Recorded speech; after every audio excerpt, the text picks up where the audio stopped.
Hello everyone, it's Brian Young from Home Painters, and we are doing another project for you. We painted the whole interior, but on top of that we did an accent wall and a bathroom. Painting is one of the easiest ways to improve your house without spending too much money, and you get a very good value for your money.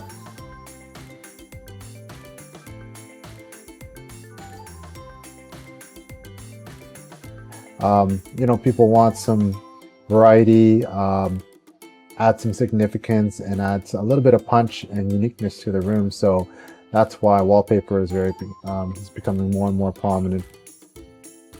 So we're putting on the final coat on these walls. We started off by putting a primer coat and then 2 coats of finish.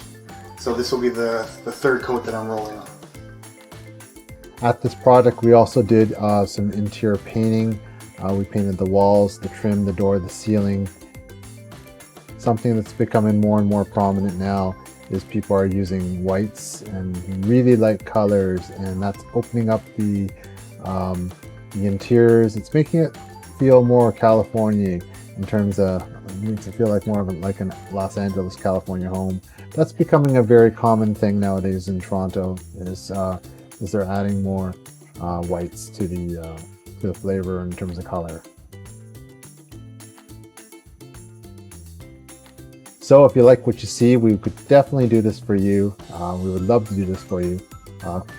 Feel free to call us directly at 416-494-9095, and we'll be happy to take care of this project for you.